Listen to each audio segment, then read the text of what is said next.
There's a version of this story that gets told at dinner parties in Chelsea, hushed, a little gleeful, always ending with someone saying "only in Britain." I've heard it maybe 4 times now, each time slightly different, each time with someone swearing they were there. I wasn't at a dinner party when I first heard it. I was standing outside Clarence's house in the rain with a paper bag of chips going cold in my hands. And the man who told me was a retired household cavalry officer named Dennis, who smelled of pipe tobacco and had the kind of posture that made you feel like you were slouching just by existing near him. He said, "I'll tell you what happened, but don't go making it into something it wasn't. It was a Tuesday. It was cold. The boy was doing his job."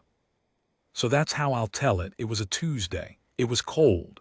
The boy was doing his job. The place first. You have to understand what Clarence's house actually feels like if you've never stood near it. It's not Buckingham Palace. Buckingham Palace is a statement, enormous, symmetrical, practically vibrating with the weight of being looked at by 20 million people a year. Clarence's house is something else. It sits just behind St. James's Palace, connected to it by a covered walkway, and from the outside it looks almost like a house. A very grand house, obviously. A house that knows exactly what it is. But a house. The gates on the mall side are black iron, not gold. The stone is pale and a little weathered. And at night, especially on a wet November night when the tourist foot traffic thins and the taxis are spraying gray water off the road, and the last of the leaf pulp from St. James's Park is matting itself against the pavement. At night, the whole street gets very quiet in a way central London almost never does. That's the thing about that particular stretch of road between St. James's and the mall. When the crowds clear, there's this hush. Not silence, you can still hear the city, but it goes under you somehow. It becomes background, and what comes forward is the click of a sentry's boots, and the particular sound of a guardsman turning, and the way the lampposts make halos in the fog. Dennis described it like this.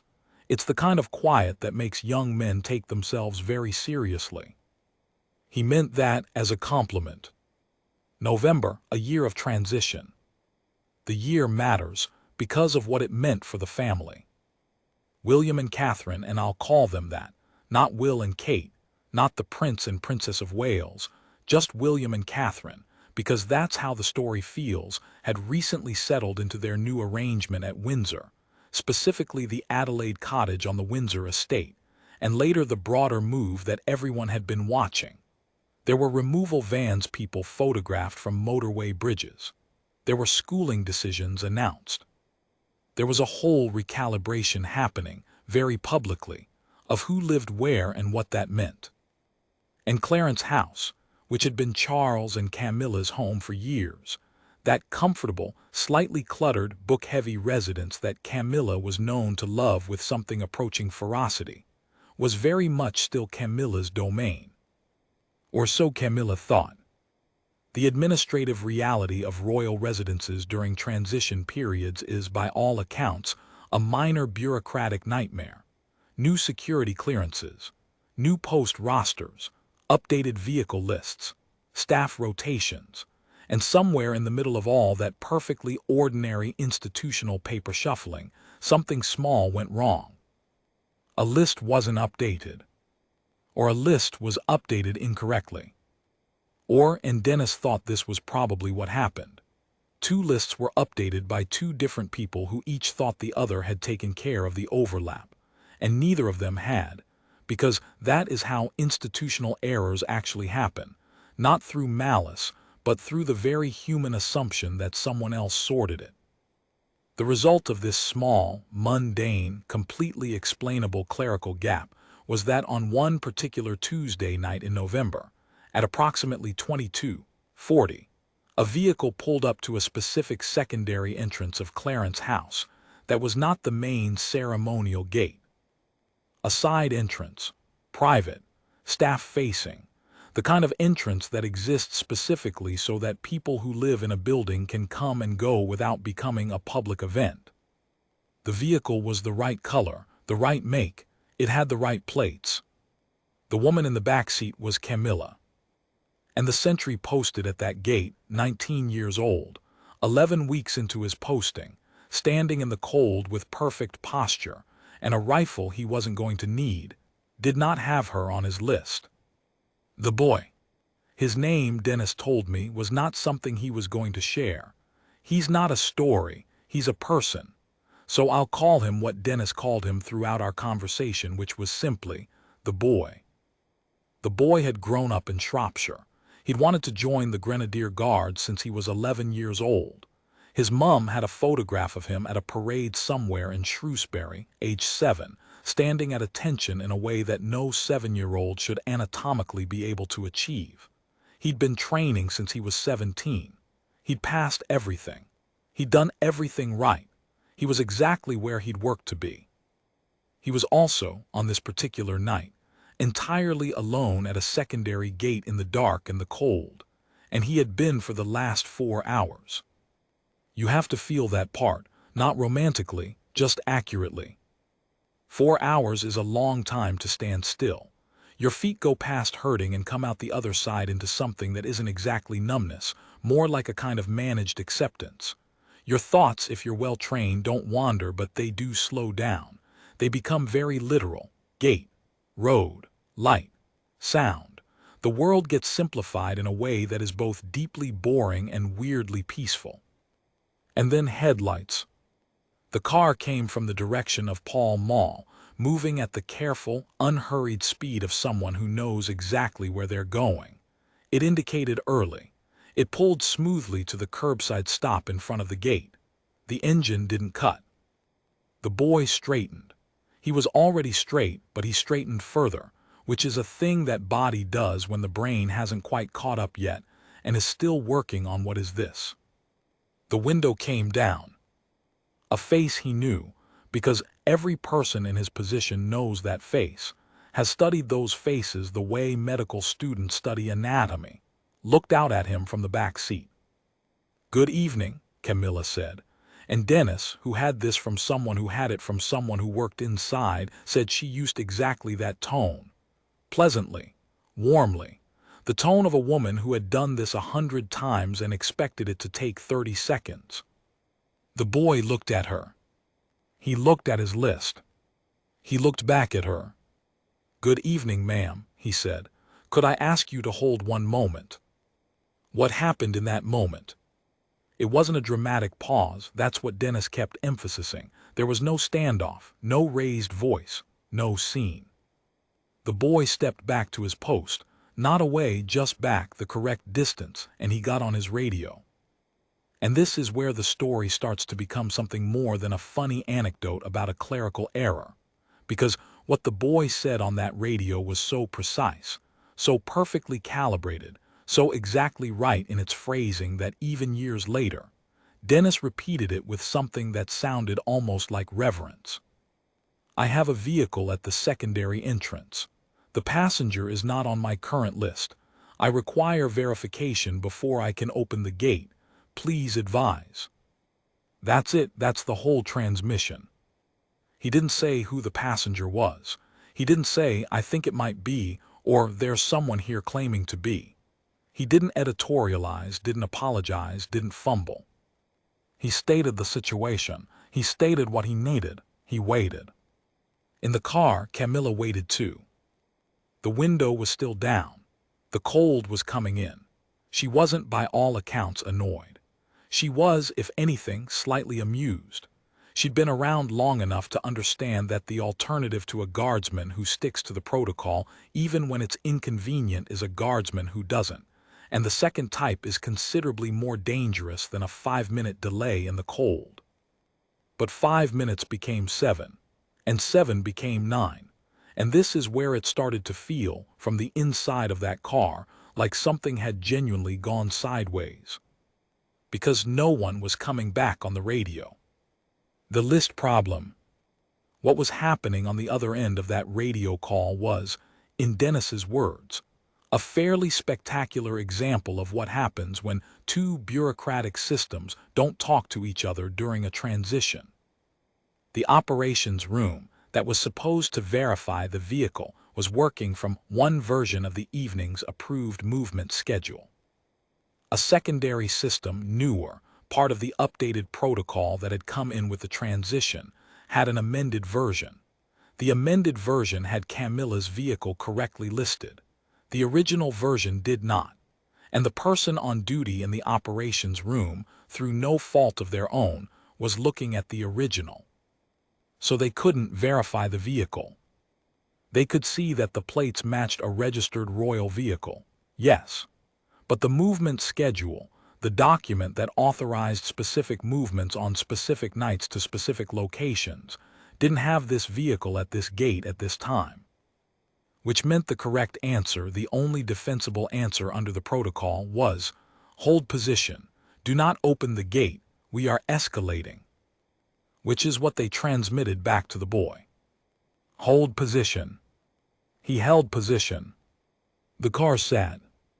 Camilla, windows still down, now pulled her coat a little tighter. Not dramatically. Not in a way that was meant to communicate anything.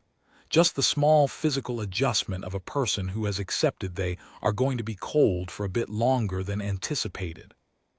A woman from the protection team in the front passenger seat got out of the car. She spoke quietly to the boy. She showed him her credentials. She explained in a few careful sentences who the passenger in the back seat was. The boy listened. He was very polite. He thanked her. He did not open the gate. He was right, Dennis said. He said it simply, without drama, the way you state a fact you're done being surprised by.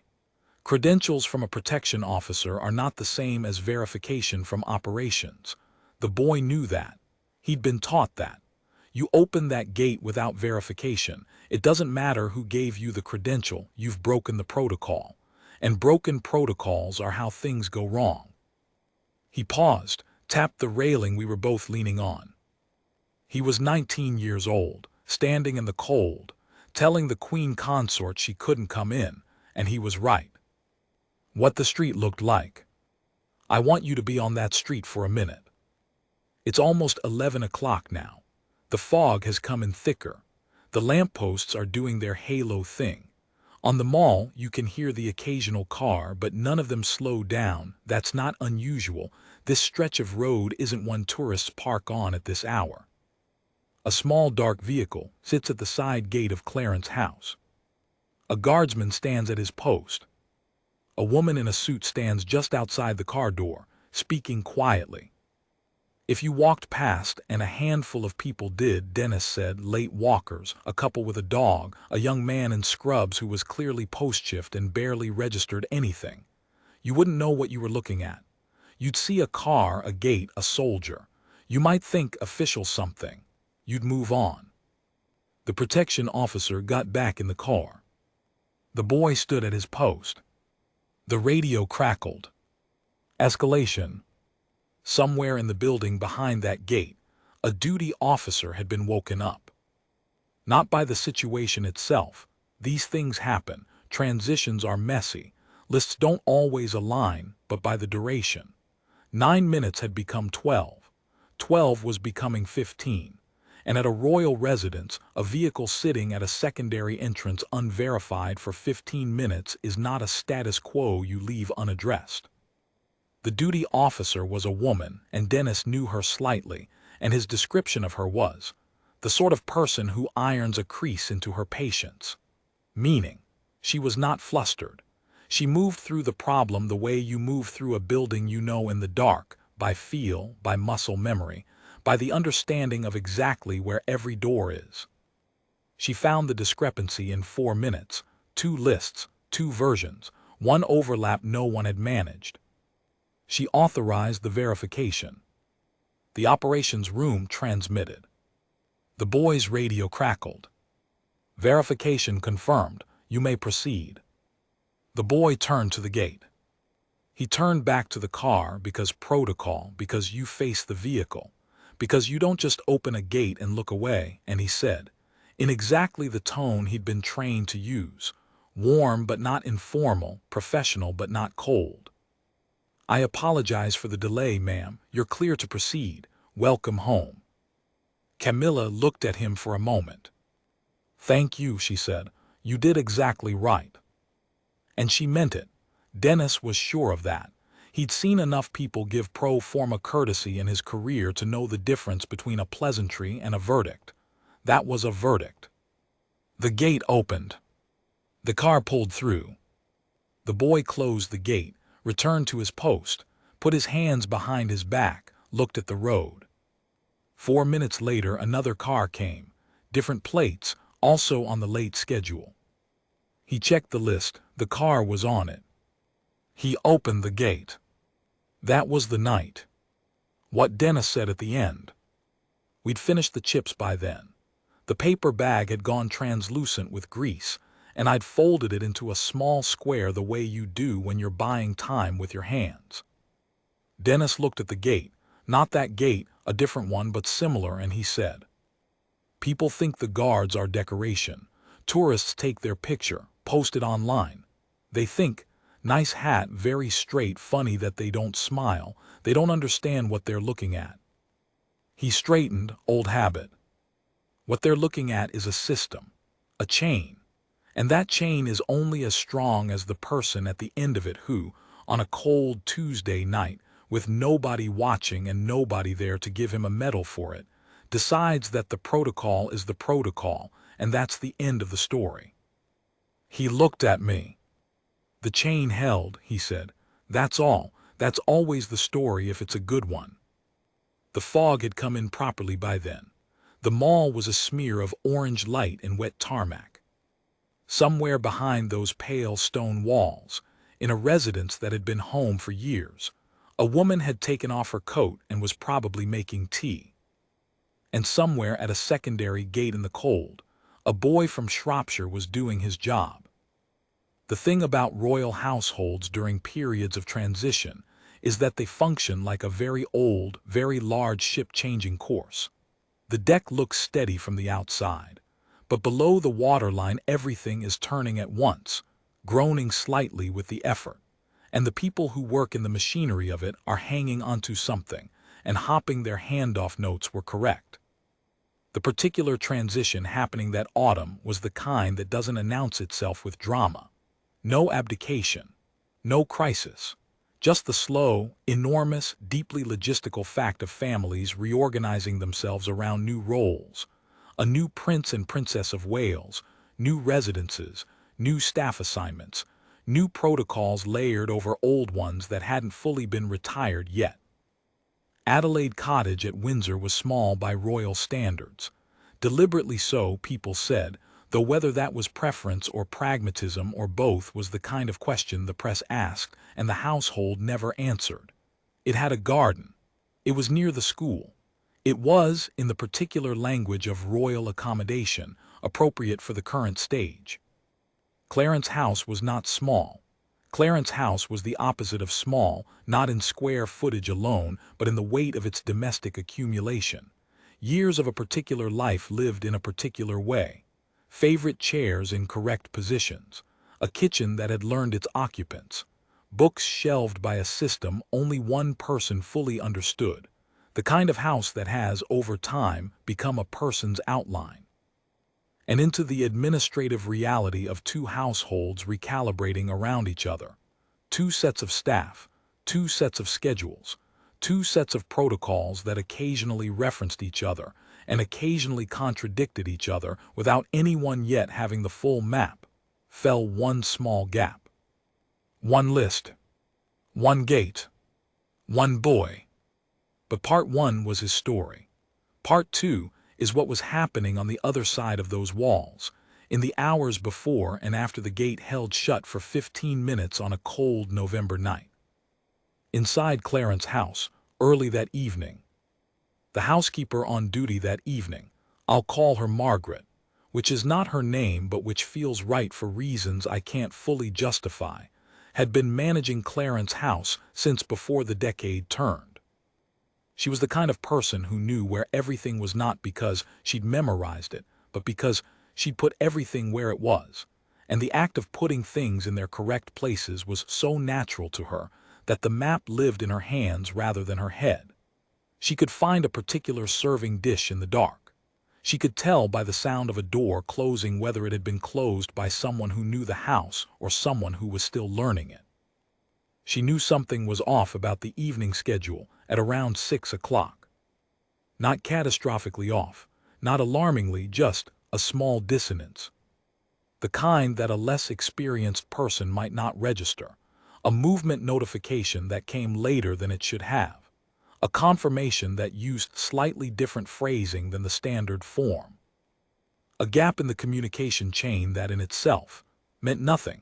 Things ran late, language varied, gaps happened, but which Margaret filed away in the part of her attention that was always running, always watching. The background process of a person who understood that large households are held together by an enormous number of small attentions paid simultaneously. She didn't escalate. There wasn't enough to escalate, but she noted it. She told the evening duty steward, a young man on his second month, to make sure the operations roster was pulled up and confirmed before 9. He said he would. He meant to. He got caught in something else. This is not the story of his failure. It's the story of how large systems develop small cracks through the entirely human mechanism of everyone being slightly too busy, and slightly too new, and slightly too certain that someone else has the specific thing covered. The crack that evening was about 3 centimeters wide, enough for one Tuesday to fall through. The room where William was. I want to be careful here, because this is not a story about the private lives of private people who happen to have public roles. It's a story about an institutional moment that reflects something true about how a very particular kind of loyalty operates. So I'll stay at the edges of what happened inside. What I can say is this: William and Catherine in the period of that autumn were in the specific and exhausting business of settling into something new while also performing, fully and publicly, the very roles that the settling was in service of. There were engagements. There were appearances. There were the children's school runs, managed with a care that was half parental and half operational. There were the daily realities of a family life conducted inside a security perimeter. And there was, running underneath all of it, the quiet, continuous, largely invisible labor of an institution recalibrating. William understood, because he'd grown up watching how these transitions worked, because he'd seen his father navigate them, that the administrative machinery of the royal household would need time to catch up with the reality of the new arrangement. There would be moments where systems that referenced the old configuration bumped into the new one. There would be lists that hadn't been updated. There would be phone calls and radio transmissions and memos working to close the gap between what the paperwork said and what was actually happening. He also understood, and Dennis thought this was the key thing, the real inheritance, that the machinery bumping and grinding its way toward alignment was not a failure. It was the system doing what it was supposed to do, catching things, holding the line until verification arrived, refusing to simply take someone's word for it, even when the word was from someone who absolutely had the authority. Because that's the thing about authority in a system built on protocol. Authority and verification are not the same thing. You can have all the authority in the world. The gate still doesn't open until verification comes through. William knew this. He'd grown up standing on the other side of gates like that one. The duty officer, her 4 minutes. Her name I genuinely don't know, and Dennis genuinely didn't tell me. What he did tell me was that she'd been in her role for 6 years, and that she had, over those 6 years, developed the particular skill of moving through confusion without contributing to it. When the call came up to her, from the operations room, who had the boy's transmission and the unresolved discrepancy, and the vehicle sitting idle at the gate, she was at her desk with a cup of tea that was on its second reheating and a stack of amended schedules she'd been working through since 8 o'clock. She listened to the problem, completely. She didn't interrupt to offer a solution before she'd heard all of it, which is rarer than you'd think in a fast-moving operational environment. Then she said, "Which version of the movement schedule does the operations room have open?" That was the question, that one. The answer told her everything. She pulled up both versions, found the discrepancy, found its origin, two different people updating from two different sources during the transition period, a perfectly understandable error with a perfectly simple fix that would require a memo to prevent it happening again. She authorized the verification. She transmitted. She then made a note, in very precise language, of the exact sequence of events, the duration, and the corrective action taken. Not to assign blame, to close the loop, to ensure that the next person working this system would have the correct, unified version of the protocol. She filed it. She picked up her tea. It was cold again. She didn't reheat it this time. She'd had enough. What Camilla did while the gate was shut. This is the part of the story that Dennis told me with the most evident pleasure. She waited, he said. That's all, she waited. I pushed for more. Dennis gave me more. She didn't get agitated. She didn't ask the protection officer to escalate, to push, to invoke her position. She didn't use the very considerable tool of "do you know who I am," which was available to her, which would almost certainly have worked, and which she chose not to pick up. What she did was, she waited. She looked out the window at the lit street. She may have, Dennis was not certain of this, but heard it from someone who was closer to it, sent a brief message to someone inside the house letting them know she'd be a few minutes delayed. Practical, informational, not a complaint. And when it was resolved, when the gate opened, when the boy stood at his post and apologized and told her she was clear to proceed, she looked at him and she said, "You did exactly right." Not, "It's fine, don't worry." Not, "Next time perhaps the list could be in order."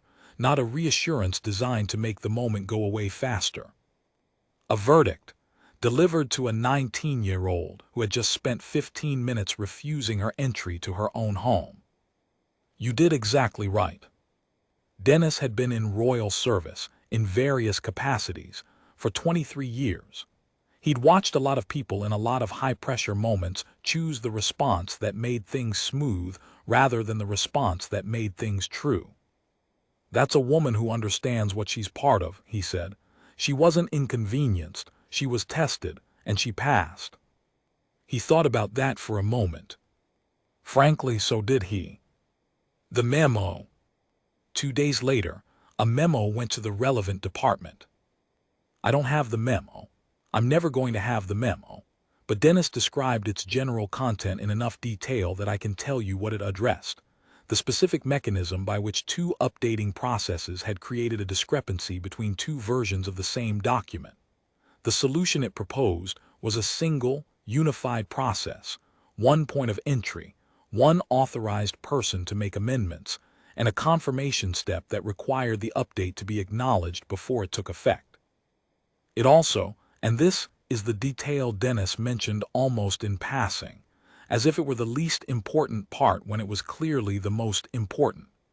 It also noted that the sentry at the secondary gate had handled the situation in complete accordance with protocol, and that this should be acknowledged in his record. Not a commendation, not a ceremony, just a note in the right place in the right file that said, "When tested, this person did the thing correctly." In a system built on accountability, that note is worth something. It becomes part of the record that follows a person through a career. It's evidence that when the gap appeared, the chain held, and it held because of a specific human being who made a specific decision under a specific kind of pressure. The boy from Shropshire, 11 weeks into his posting, would carry that note forward. He had no idea it existed. That's also how the system is supposed to work. What the transition actually meant. I've been to Windsor. I've stood on the long walk in the kind of November that makes your ears ache and looked up at the round tower going gray against the gray sky, and I've thought about what it means to live inside that particular history, not as a tourist looking at it from the outside, but as a person for whom it is simply home. The children who moved into Adelaide Cottage that autumn went to a new school. They made new friends. They learned a new walk from the gate to the front door. They had, probably, new favorite spots in the garden and new complaints about the house. And all the ordinary negotiations of children adapting to ordinary change. The ordinary change happened to be watched by millions of people. The family doing the adapting happened to carry the weight of an institution on its back. And in the middle of all that, the cameras and the commentaries and the breathless coverage of which curtains were which, a list didn't get updated. A car sat at a gate. A boy did his job. And the thing I keep coming back to, the thing Dennis said that I wrote down on a receipt from a coffee shop on Pall Mall and still have somewhere, is this. These transitions are hard, not in the way people think, not the big public moments, those are managed, those are rehearsed. They're hard in the small places, the Tuesday nights, the secondary gates, the boy who nobody's watching. He paused. The institution survives the big moments because it got the Tuesday nights right first. Later that week, nothing remarkable happened. The memo circulated. The protocol was updated. The operations room ran a drill to ensure both systems were now working from the same source. Margaret, the housekeeper, received confirmation of what had happened at the gate and added it to the particular category of her internal files she thought of as things that went right for the right reason. The boy from Shropshire stood his posting for another shift and another after that. He didn't tell anyone what had happened. In the barracks it was a story, these things always become stories, but he wasn't the one telling it. He was 20 now. He'd turned 20 since that Tuesday. Someone had brought biscuits. The gate at Clarence House stood exactly as it always had. Black iron, solid, unremarkable to everyone who didn't know what had happened there. The lampposts did their halo thing on foggy nights. Tourists walked past and looked up at the pale stone and didn't think about lists or radio transmissions or the 15-minute gap when everything held because one person trusted the protocol more than the pressure to make it easy. And somewhere in Windsor, in a house that was becoming familiar, 2 children fell asleep in rooms that were starting to feel like their rooms. Their father, if he heard the story, and he may have. These things travel upward through the household, quietly, in the way that significant Tuesday nights tend to, would have understood it immediately. Would have, maybe, felt the particular pride of someone who knows what it cost. The chain held. It always has to hold. That's the whole job. 6 months after Dennis told me that story in the rain with the cold chips, I was in a pub in Pimlico. The kind of pub that doesn't have a theme and doesn't want one. Dark wood and a television showing something nobody was watching and a barman who knew everybody's usual. And I told the story to a friend of mine who'd spent 3 years working as a junior press officer for a government department before deciding she preferred her sanity to her salary. She listened. She didn't interrupt, which is unusual for her, and when I finished she put her glass down and said, "That's not a story about a guard and a gate." I asked her what it was a story about. "It's a story about what happens when an institution actually works," she said, "and why most people have never seen that, so they don't recognize it when they hear it." She was right. I've thought about it since. She was completely right. Why this kind of story gets lost. The stories that travel, the ones that end up on the internet, in the papers, in the breathless royal commentary that fills column inches between actual events, are almost exclusively stories about failure. The gate that was breached, the security lapse, the protocol that someone talked their way around, the moment when the chain snapped and you could point to exactly where it snapped and assign a face to the weakness. Those stories are easy. They have a villain or at least a mistake, and mistakes are satisfying to look at because they're legible. You can see where the wrong turn was made. You can imagine, watching from outside, what you would have done differently. Stories about things working correctly are harder. They don't have a villain. They have very little drama in the conventional sense. They hinge on a 19-year-old doing a thing he'd been taught to do, in the cold, in the dark, without anyone there to hand him a reason to cut corners. And the problem with that kind of story is that it looks, from the outside, exactly like nothing happening. Car at gate, gate stays shut, gate opens, car goes through.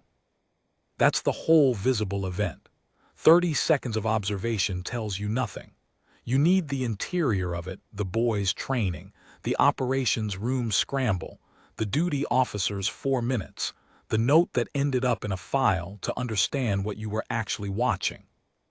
Most of what holds things together looks exactly like nothing happening. The training specifically. I did some reading after Dennis. Not military manuals. I wouldn't have access to those, and they wouldn't tell me what I wanted to know anyway. What I read was a collection of accounts by former household division servicemen who'd written, in memoirs or interviews or the occasional long-form piece in a veteran's magazine, about what the training actually involved. The physical side is what everyone knows about. The drill, the hours on the parade ground, the precise measurement of every movement, the kind of repetition that takes a voluntary action and converts it into something more like a reflex, but a reflex with intention behind it, which is a more interesting thing than a pure reflex because it means the body can do the correct thing while the mind is doing something else. But the thing that stayed with me was what several of them described as the psychological side of the training, the part that nobody photographs, the part that's about building a relationship with the protocol that goes beyond mere compliance. One man put it this way: they don't teach you to follow the rules. They teach you to understand why the rules are the rules. And once you understand why, genuinely understand, not just recite, the rules stop feeling like a cage and start feeling like a skeleton. They're holding you up. They're what lets you move. That's the thing about the boy at the gate. He wasn't following a rule. He was being held up by one. The rule said, verification before access. He understood why. He understood that the protocol existed not as an insult to anyone's authority but as a protection of everyone inside the building, including the woman in the car, whose safety was the whole point of the exercise, and who understood this, which is why she waited, which is why her verdict was what it was. You did exactly right. She wasn't being gracious, she was being accurate. A thing Dennis said that I keep coming back to. We'd been talking for almost an hour by the time we reached the end of the story. The rain had gotten heavier. I'd given up on any of my chips being edible. Dennis had his collar up and was looking at the road with the particular expression of a man who has spent a lot of time standing still in bad weather and doesn't resent it. He said something near the end that I'm going to try to get exactly right, because I wrote it down almost immediately after we parted, and I think I have it close. The hardest thing to train out of a young soldier is the instinct to solve social discomfort at the expense of security. People are very uncomfortable making powerful people wait. They'll tell you they'd hold the line, but when it's actually in front of them, when it's real, not a drill, and someone's looking at them from a car and they absolutely know, who they're looking at, the pull to just open the gate is enormous. Not because they're cowardly, because they're human. Because every social instinct they have is screaming that this is a mistake. He stopped, looked at his hands. The boy didn't open the gate, that's the whole story. He felt the pull, you'd have to be made of rock not to, and he held anyway. And that's not a small thing. That's the thing. If you can do that at 19 in the cold, in the dark, with no one watching, you can be trusted. He said trusted the way some people say loved, like it was the highest available category. What the household understands that outsiders don't. There's a particular kind of misreading that happens when people from outside, a highly formal institution, look at its customs and see theater. The uniforms, yes. The bearskin hats and the polished boots and the slow, deliberate turning at the end of a march. The refusal to break composure when tourists crowd in clothes and try to make you flinch or laugh. The whole aesthetic, which is so specifically and completely itself that it looks, from a certain angle, like costume, like performance. But Dennis's point, the point he made, implicitly, throughout everything he said to me on that wet street, is that the visual language of the institution is not separate from its function. The discipline of appearance and the discipline of action come from the same source. They are expressions of the same underlying structure. You don't get one without the other. A guardsman who stands absolutely still for 4 hours in the rain is training the same thing a guardsman uses when a car pulls up at a gate without proper clearance. Not the stillness, the steadiness, the refusal to let the immediate social environment, the discomfort, the cold, the authority of the person in the car, the awkwardness of the delay change what you do. The uniform is not a costume. It's evidence. Evidence that this person has submitted to a process that costs something, that has asked them to reorganize themselves around a set of values that are larger than personal convenience. When you see the hat, you're meant to understand the gate. Most people only see the hat. Camilla's understanding. There is, in the literature about Camilla, and there's more of it now than there used to be, written with more fairness than there used to be, a recurring theme about her relationship to the institution she married into. It was not easy. It was never easy. She came in sideways after years of public hostility, after a story that was simple in the tabloids and complicated in reality, and she did not have the luxury of the clean beginning that might have made certain adjustments more natural. She had to build her relationship with the institution under conditions that were, to put it mildly, suboptimal. And what the people who know her, who have worked alongside her, who have watched her operate in the specific machinery of this world, tend to say, in varying formulations, is that she came to genuinely understand it. Not to tolerate it, not to perform compliance with it, to understand it. That means understanding that the protocol exists for a reason, that the reason is the safety of the people inside the institution and the integrity of the institution itself, that the protocol doesn't bend for discomfort or inconvenience or even the authority of the people it's meant to protect, because if it bent for that, it would be worthless, and everyone inside it would be less safe. A woman who understood that would wait in the cold. A woman who understood that would say you did exactly right and mean it as a verdict, not a pleasantry. A woman who understood that would get home 15 minutes late and feel, somewhere underneath the fatigue and the chill, something that wasn't quite pride but was adjacent to it. The chain held.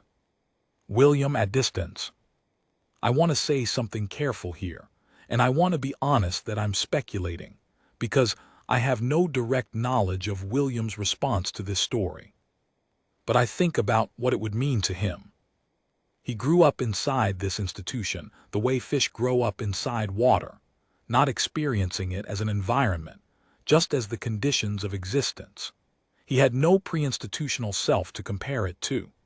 Everything he knows about how to move through the world was formed inside this particular system of protocols and hierarchies and chains of authority that hold regardless of who's being held.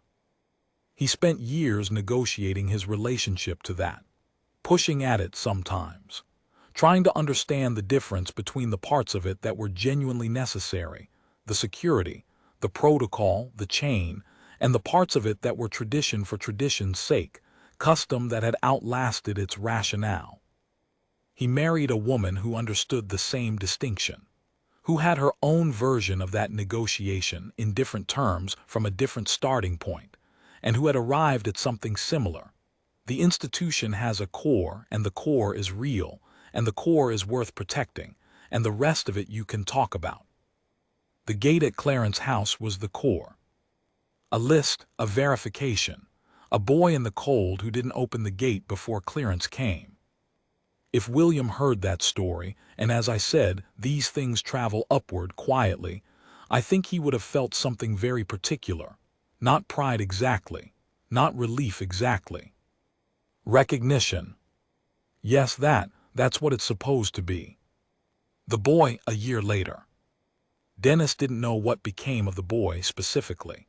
He'd been rotated through other postings, as is standard.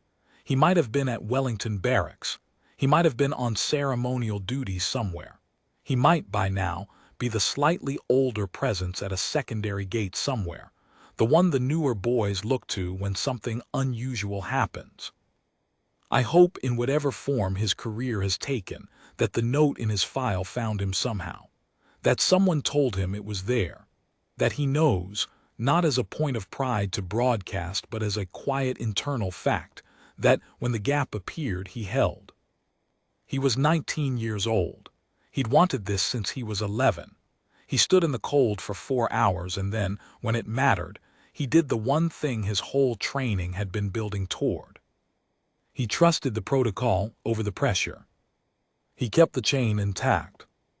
And somewhere in a file in an administrative office of a royal household, his name appears in a sentence that says, "Handled correctly." 3 words. The whole job. The gate this morning. I went back to that stretch of road near Clarence House one morning in January. It was early, before 7, before the tourists, before the day properly assembled itself. The sky was doing that winter thing where it stays a flat pewter gray until about 9:30 and then pretends it was going to be sunny all along. My breath made small clouds. A pigeon was engaged in some private crisis near the base of a lamppost. The gate was there, black iron, solid, the stone pale and slightly damp behind it. There was a guardsman at his post. Young still, the bearskin making his face a thin strip of pale skin above the chin strap, gloved hands behind his back, eyes forward on the road. He didn't look at me. I walked past. Behind me I heard the small sound of his boots as he came to the end of his measured patrol and turned. I thought about lists, about radio transmissions, about a car sitting in the cold for 15 minutes while someone upstairs found the right version of a document, about the weight of a word like trusted when someone who understands what it costs says it like the highest available category. I thought about the institution and all the small, invisible, Tuesday night things that keep it intact. I thought about a woman pulling her coat a little tighter and waiting. I thought about a boy who didn't open the gate. The pigeon resolved its crisis and flew away. I kept walking. The ending that Dennis gave me, which is better than any I could write. We were parting. The rain hadn't stopped. Dennis had his coat buttoned to the top and he was already walking in the direction of St. James's Street, and he said it almost over his shoulder, not like a conclusion, more like an afterthought he'd been saving. People ask me sometimes if the guards are still relevant, what the point of them is in a modern world. All the ceremony, the ritual, the protocol, what's it for? He stopped, turned back. It's for Tuesday nights. It's for cold gates and the wrong version of a list and a boy who everyone forgot is standing there in the dark. That's what all of it is for. That's when you find out if it's real. He put his hands in his pockets. Tuesday night at Clarence House, it was real. He walked away. I stood there in the rain with my empty chip bag and the particular feeling of having been told something that was both very small and very large at the same time, something that would take a while to fully sit inside me, something I knew I was going to need to write down before it slipped. A boy from Shropshire stood in the cold. A gate held shut. A chain was tested. The chain held. That's the whole story. That's all it ever needs to be.